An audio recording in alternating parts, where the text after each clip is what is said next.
Hello, welcome to the CEO DG and La YouTube channel.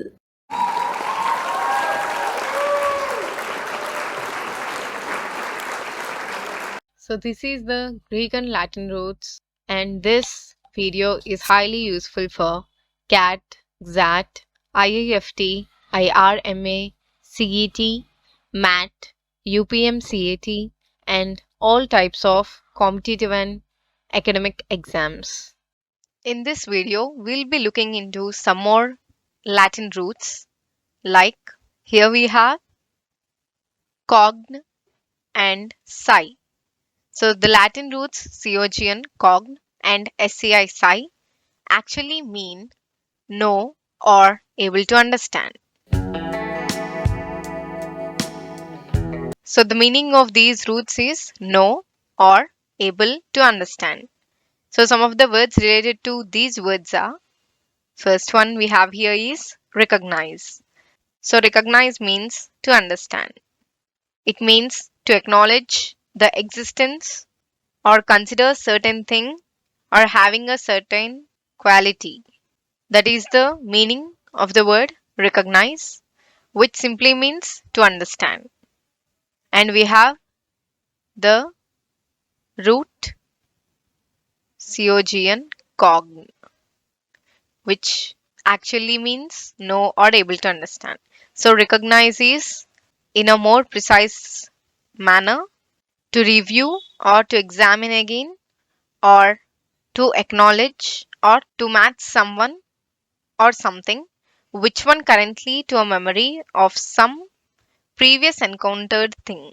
So it is to match with previously encountered memory. The next one is science. So science is the word which all of us have heard once in our lifetime, somewhere in our life. So it's basically a discipline or branch of learning, especially dealing with measurable or systematic principles rather than just an intuition or natural ability.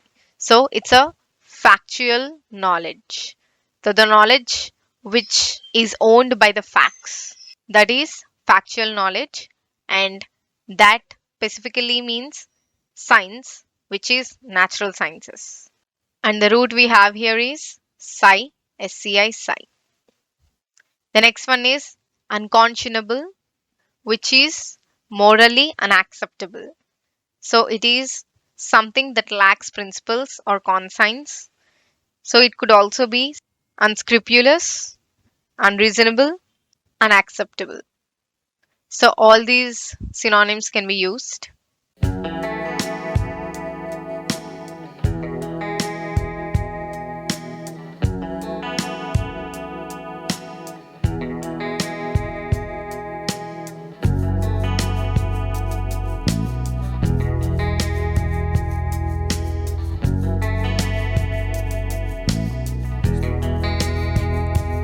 Unreasonable, unscrupulous. And here also we have the root psi, SCI. The next one is conscious, which is able to understand. So it basically means to be alert or to be aware. That is conscious. Here also we have the root psi, SCI, psi. And the meaning is able to understand. The next one is unconscious, which is obviously the opposite or the antonym of the word conscious. So this means experiencing loss of senses.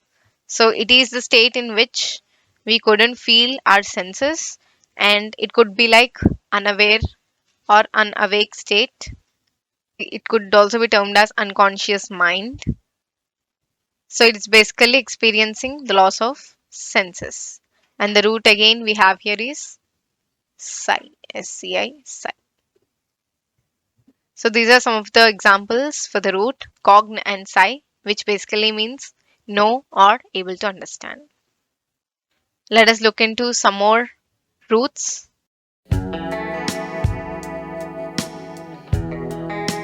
The next root now we have is cred. So cred basically means to believe. So we have the word credible, which is believable. It's an obvious meaning. As cred means believe, credible gives something that is believable. So the antonym could be incredible, which is unbelievable. So let's go to the third one. This is antonym for this incredible, which is astonishing, hard to believe, or more commonly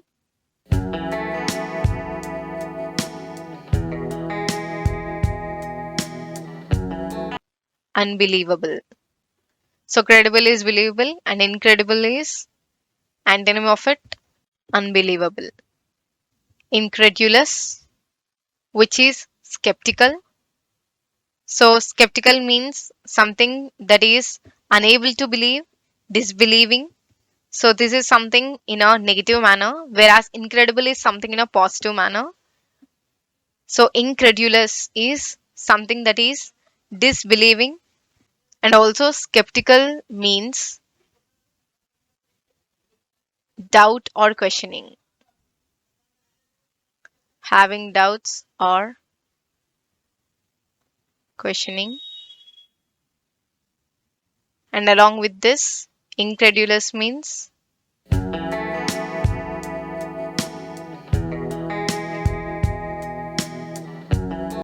disbelieving. So that's for the word incredulous. And next one is credential. So this is also the oftenly heard word in the tech world. Credential is proof to ability or trustworthiness. It is like a certificate. That is credential. So we often give our credentials to our logins, like for Gmail, Facebook, or any other website or app. We give some credentials in order to log in, and those credentials act as the proof of our identity. So the proof to ability or trustworthiness. So it's basically a kind of a certificate that yes, this person is an authenticated user, someone who has the correct credentials. So that is for the word credential, trustworthiness, or a certificate. The next one is the opposite for incredulous. So this is the antonym for this, which is credulous. So here we got to know that incredulous means something that is disbelieving, doubtful, or questionable. So credulous will be in a positive manner and is opposite to incredulous, which means ready to believe. So readily believing the things, something that is gullible.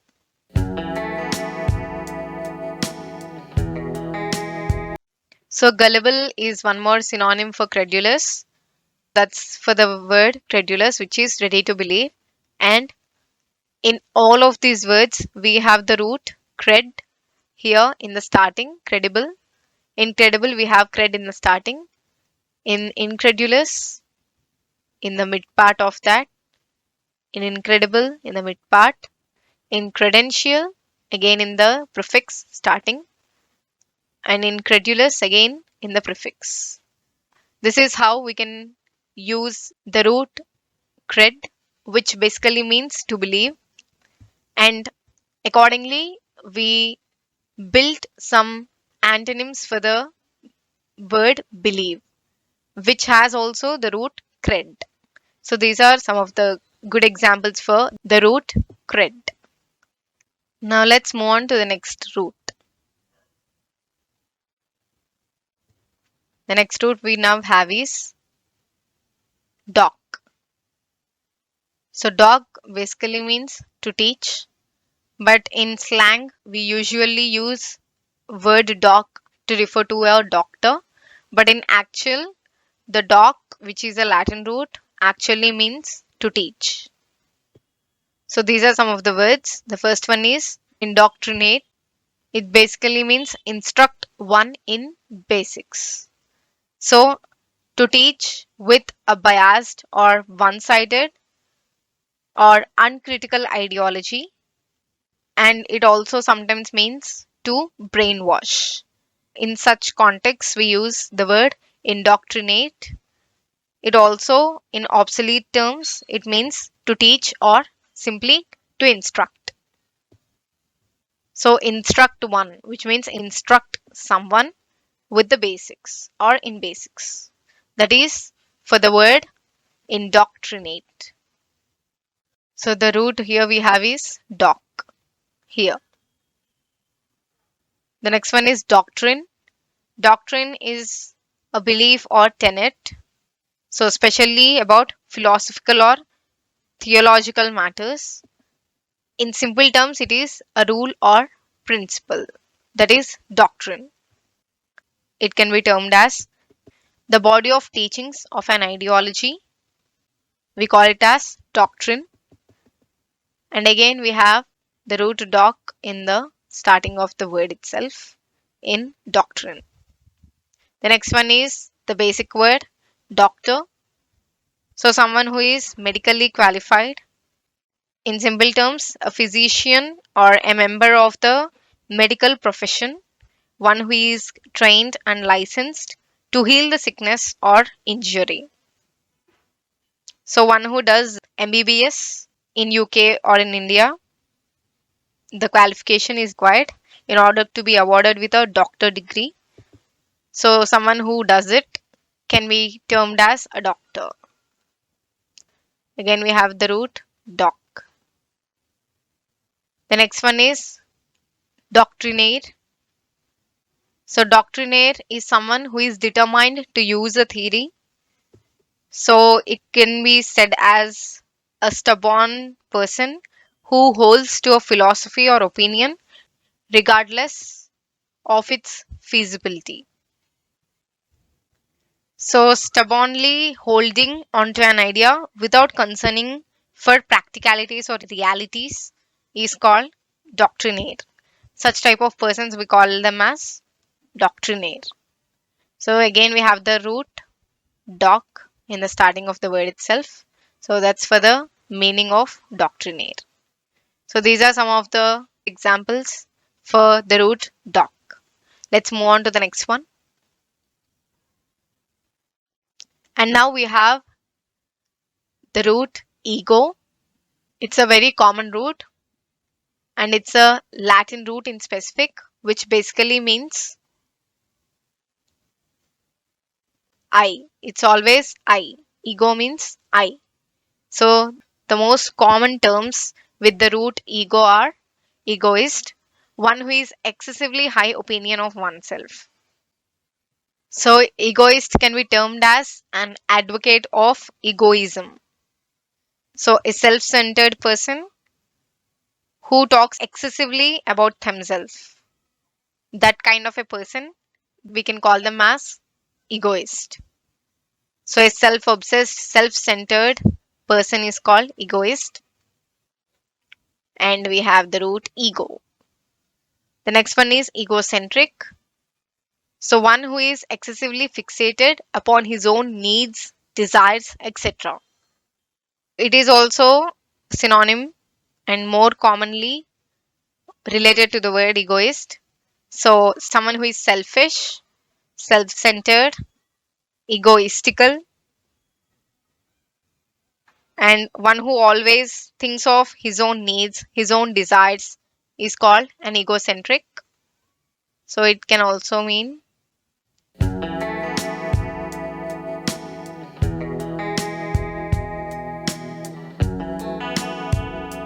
egotistical.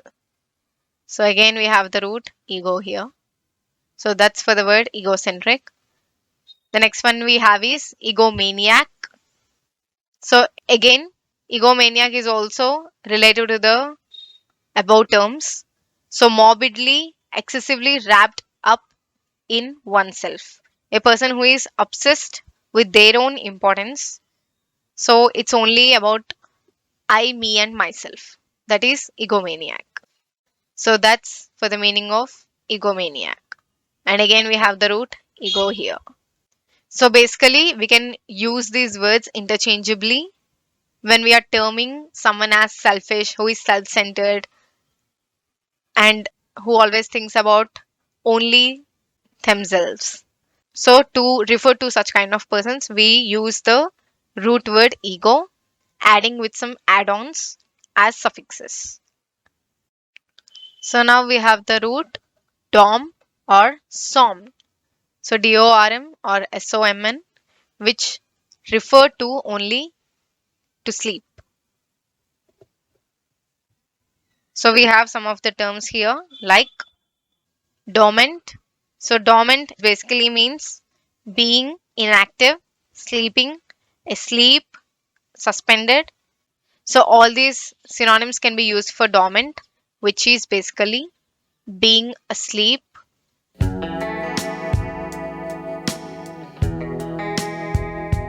inactive,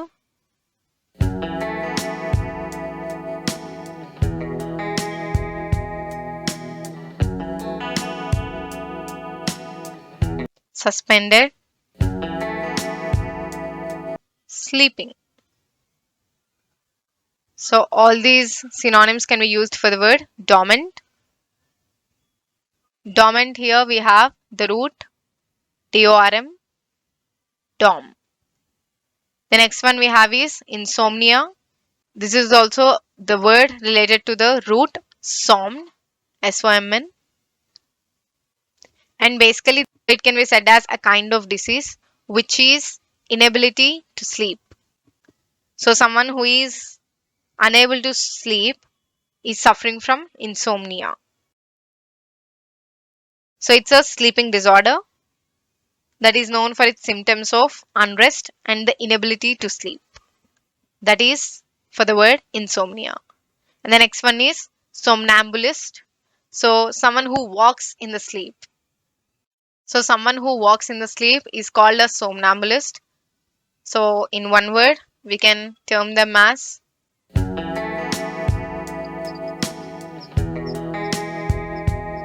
sleepwalker. So, a sleepwalker, in more technical term, we call them as somnambulist.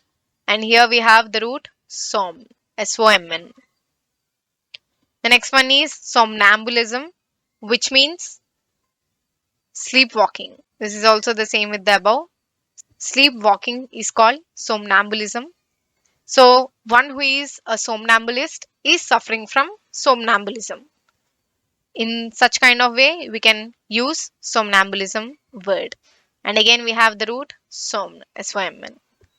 The next one is somnolent feeling. So, this is also whenever we generally use in our day to day life, we just term it as I'm sleepy. So, if you want to be more technical and want to show off your English skills, you can use I'm feeling somnolent. So, somnolent feeling is also called being sleepy. So, it could be like drowsy or sleepy or sleepiness. Drowsy, sleepiness. That is called somnolent feeling. So, this is one of our spoken English words we can use usually in our daily life. And again, we have the root somn, SOMN, somn. So, these are some of the common terms related to the root dom or som, which means to sleep. So, all these words related to sleep can be used while we are referring to anything related to sleep.